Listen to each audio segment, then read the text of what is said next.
మీడియాతో మాట్లాడుతున్న డీసీపీ రష్మి సంతాన సాఫల్యం ముసుగులో శిశు విక్రయం సరగసి పద్ధతిలో సంతానం అంటూ పిల్లల్లేని జంటల నుంచి 35 లక్షల వసూలు వేరే పిల్లాన్ని కొని వీరికి అమ్మిన వైనం బిడ్డను అమ్ముకున్న జంటకు 80 నుంచి 90 వేలే సృష్టి ఫర్టిలిటీ సెంటర్ నిర్వాహకాలను వెల్లడించిన డీసీపీ రష్మి నమ్రత ఆమె కొడుకు సహా 8 మంది అరెస్ట్ సృష్టి ఫర్టిలిటీపై తెలుగు రాష్ట్రాల్లో ఇప్పటికే 10కి పైగా కేసులు సృష్టి ఫర్టిలిటీ నిన్న వార్త ఏంది ఇతరుల వీర్యము అండకణాలతోని ఒక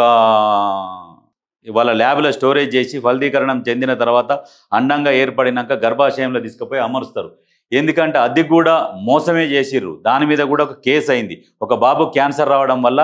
వాళ్ళు డిఎన్ఏ టెస్ట్ చేయిస్తే అసలు మీకు ఆ డిఎన్ఏకి సంబంధం లేదని చెప్పినాక అది బయటపడ్డాక ఈమె మొత్తం లీలలు బయటపడుతున్నాయి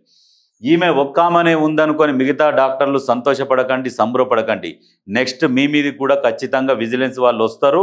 ఎంక్వైరీ చేస్తారు మీ కూడా బట్టబయలు అయిపోతాయి దాదాపు 100 హాస్పిటల్స్ ఉంటే ఒక 70 నుంచి 80 హాస్పిటళ్ళు ఇదే తరహాలో పనిచేస్తున్నాయి వాటి మీద చర్యలు తీసుకోవాలి